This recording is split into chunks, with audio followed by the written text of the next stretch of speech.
আসসালামু আলাইকুম গাইস, কেমন আছেন? আশা করি ভালো আছেন। তো আমি আপনাদের জন্য সুস্বাদু স্বাদের একটি চিলি চিকেন রেসিপি নিয়ে এসেছি। আমি চিলি চিকেন ম্যারিনেট করাটা দেখাতে পারিনি, আমি ভুলে গিয়েছিলাম ক্লিপটা নিতে। আমি কি কি দিয়েছি তা আমি এখানে বলে দিচ্ছি। আমি এখানে নিয়েছি 2 চামচ ভিনিগার, 2 চামচ আদা রসুন, 2 চামচ সয়া সস, 3 চামচ কর্নফ্লাওয়ার ও 2 চামচ ভিনিগার দিয়ে আধা ঘন্টার জন্য মাখিয়ে রেখে দিব। অন্যদিকে আমি মাংসগুলো ভেজে নিব।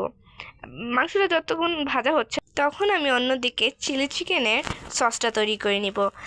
চিলি চিকেনের সসটা তৈরি করার জন্য আমাদের এখানে লাগবে 4 টেবিল চামচ সয়া সস। আমি এখানে একটু ওয়াটারি সয়া সসটা ইউজ করেছি, আপনারা চাইলে গাঢ়টাও ইউজ করতে পারেন। তো আমি এখানে 4 টেবিল চামচ সয়া সস দিয়েছি এবং দিয়ে দিব আমরা এখানে ওয়েস্টার্ন সস। ওয়েস্টার্ন সসটা দিলে টেস্ট অনেক মজাদার হয় এবং খেতেও খুব টেস্টি লাগে। তো আমি এখানে দিয়ে দিচ্ছি 4 টেবিল চামচ ওয়েস্টার্ন সস। ওয়েস্টার্ন সসটা সচরাচর গাঢ়ই হয়।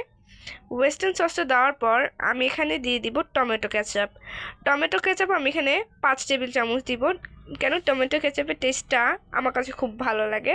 আপনারা চাইলে 1 থেকে 2 টেবিল চামচ কমিয়েও দিতে পারেন। কেচাপ দেওয়ার পর আমি এখানে দিয়ে দিব বারবিকিউ সস। বারবিকিউ সসটা দিলে টেস্টটা অনেক টেস্টি হয়। তো আমি এখানে 4 টেবিল চামচ বারবিকিউ সস দিয়ে দিব। বারবিকিউ সস দেওয়ার পর আমরা এখানে দিয়ে দিব ভিনেগার।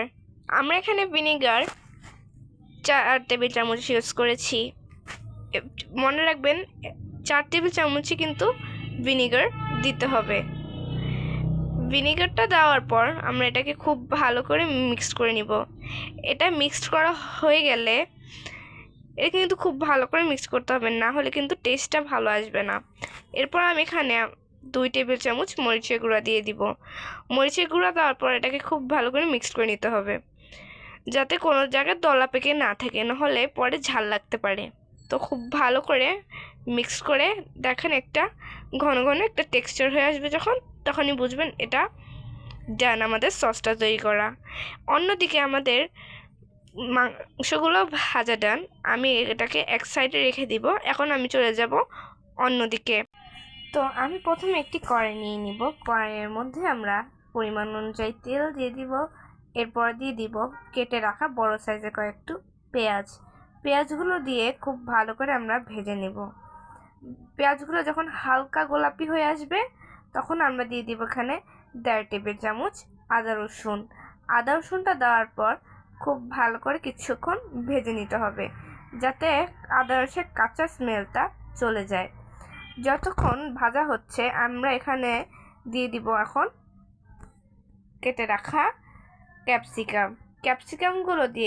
ক্যাপসিকামগুলোকেও ভেজে নিতে হবে ভালো করে, যাতে ক্যাপসিকামগুলো খুব ভালো করে ভাজা হয়ে যায়, নাহলে কাঁচা একটা টেস্ট ওরা ভালো লাগে না। আমরা এখন দিয়ে দিব হচ্ছে চিকেন পাউডার। চিকেন পাউডার দিলে খুব দারুণ একটা টেস্ট আসে, আর যাদের কাছে নেই তারা না দিলেও কোনো সমস্যা নেই, টেস্ট সেমই থাকবে। তো আমরা এখানে দিয়ে দিব আমরা বানানো সসটা। এটাকে খুব ভালো করে দিয়ে দিব আমরা এখানে। দিয়ে দেওয়ার পর এটাকে মিক্সড করে নিব আমরা সসটা আর যে আমাদের নিচে সবজি এবং পেঁয়াজটা আছে। আর এখানে আমরা সামান্য লবণ দিয়ে দিয়েছি, কারণ আমাদের এখানে লবণটা খুব কম লেগেছে। আপনারা আপনাদের টেস্ট অনুযায়ী লবণ দিতে পারেন। আমরা এখন ভেজে রাখা মাংসগুলো দিয়ে দিব। ভেজে রাখা মাংসগুলো দিয়ে সসের সঙ্গে আমরা এটাকে খুব ভালো করে মিক্স করে নিব।